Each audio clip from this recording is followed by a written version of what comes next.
Really a collection of short scenes experienced one after another with no obvious continuity, but odd enough in their own ways to perhaps warrant reporting. In one of them I appeared to be still living at home with my parents. In the second of the two houses we shared in Luton in Bedfordshire before my marrying and flying the nest aged 27.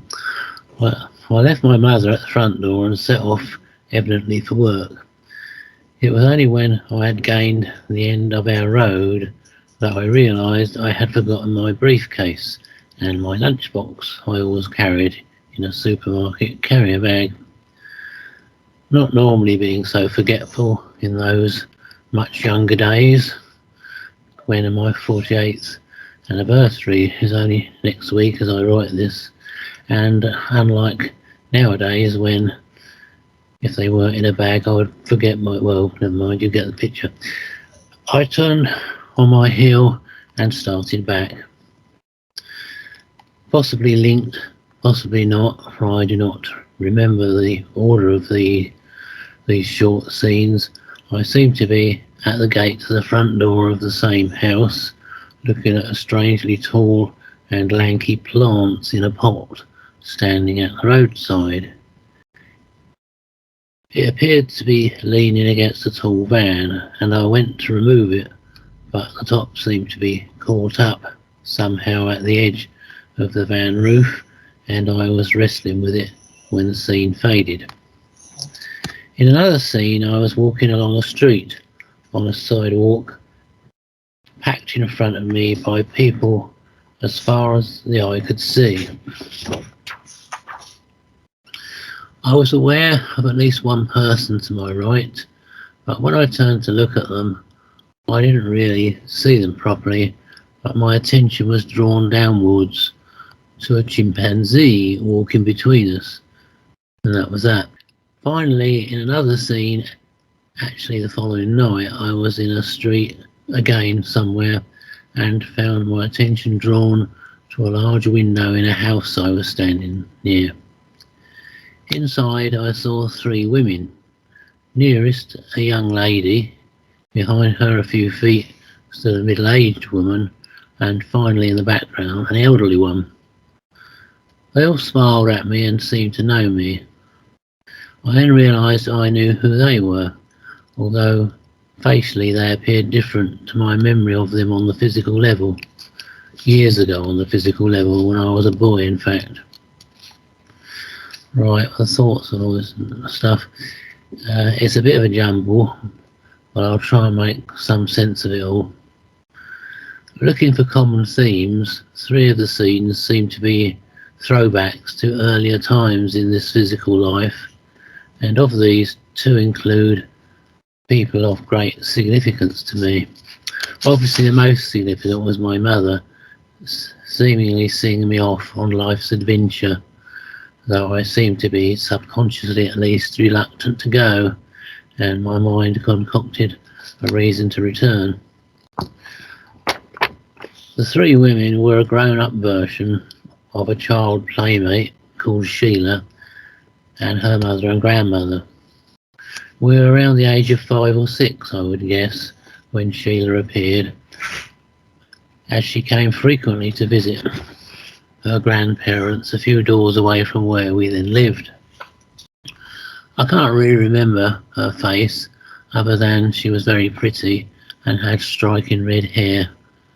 We were evidently instantly attracted to each other, and I can vaguely remember playing with her in her grandparents' back garden, sitting at a small table with her plastic toy tea set. I'm totally convinced we had a past life connection, but either way, she suddenly died, and I was left, certainly in later life, wondering if I would ever find her again in this lifetime. Well, maybe the dream is an indication she is still waiting on the other side, and it seems in line with other real side reunions I have recently had and related on these Skypes. In the dream, she seemed to have dark hair, but there was something about the contours of her new and now adult face that rang a distant bell. As regards the chimpanzee episode, it is, I think, significant the little chap was to my right, symbolic of the future. I think the masses in front of me symbolise the human race, walking lemming-like to their end, and the chimpanzee brings to mind some of the ghastly ape-related garbage they are putting into the so-called vaccinations they are so desperate for us to take, no doubt amongst other things to make us more dumbed down and compliant. The unseen figure behind the chimp may have been a real and universal guide, pointing this out as a warning. Though none is needed in this connection, there's no way I'm ever going to willingly let them stick those poison darts into me. Finally, the reluctant potted plant. I can only think this symbolises nature and its own will to survive the heinous intentions the cretins that be have for this poor old world. And that's it really. If Duane wants to comment, please. Yes, hello, Peter. Well, that's a fun one for you, yes, and we go through that. We go through memories and situations over and over because until we really decide for ourselves, in other words, here's the idea. So the personal self likes to hang on to these things, and it's understandable because you have a lot of experience that you carry around that you're not even aware of, like, filing cabinets in the attic, in the garage, in the backyard, whatever, that are buried, etc. But you are the decider, and so when, as an example, when you go to sleep at night, you can decide to that all you want to do is share the NUUU with others, and that you make that determination. Now that's up to you, but again, you have to look at in every moment what you're deciding, because that becomes the outcome. And if you don't decide, just like what's going on in the world, and see little messages on Facebook about those people that are undecided about what's going on, well, then they're part of the problem, aren't they? Yeah, they are, because it's making the decision. So do we let our personal self and our mind run us over constantly, or do we, the real awareness, decide that we want to become more aware and free of all this personal nonsense, because it just keeps reoccurring? So until we really firmly decide, and this helps you activate something. So I like to look at it like that. Also, of course, with it comes recognizing the all is better, etc.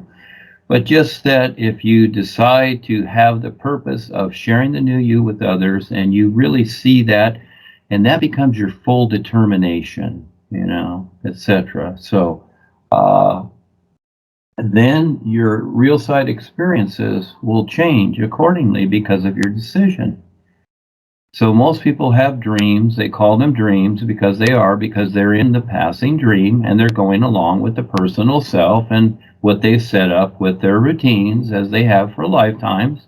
And they just keep going through the dreams and telling each other they had funny, strange experiences, when actually they could decide at any time, and from the routines that they've created, to become more aware. So as you have that possibility to decide to share the NUUU with others, make that determination, and things come about accordingly, then the real guides will introduce you to people. And so again, just like the experiences like Kevin has and others, to where sometimes they're running from the reptilians or whatever, and we go through this in the New Seers and whatever with Helen and other people. And it's time to confront them and see if we can make a deal. That's the fun part, because we've been going through lifetimes of not knowing what to do. Now you have a purpose, a real purpose to do something. So try that, but it's up to you, and see if things will change. to where that becomes your whole life, just sharing the new you and becoming more aware and learning to see everything and no longer being affected by this funny personal stuff that goes nowhere. It was last night. I was with I don't know who I was with, but they were setting up some cryptocurrency, and I was seeing a crypto guy. It's the impression I was left with this morning. But like, because it took a while to come back to me. But yeah, I was I mean, I don't even know about NFTs and crypto. I have no clue, physical self. But yeah, I was there last night, and we was doing some, and it was to do with a crypto, and it was a new coin, yeah. And that's all. That's basically what I remember from it is the new coin. But the place was strange, to say the least. It wasn't like high tech I'd expect it, or like computers and screens. It was like an old library, and it was all like gold, and like I won't even say what it's obviously. It was like using counters, like abacus, like what you learn on the basics at school. It was all that stuff, but it was all gold. And I was talking to this guy about. Obviously, I was like giving him the information about the new presentation, about being new and real. And yeah, but it was all about crypto and NFTs and a new coin. Yeah, that's what I wanted to share.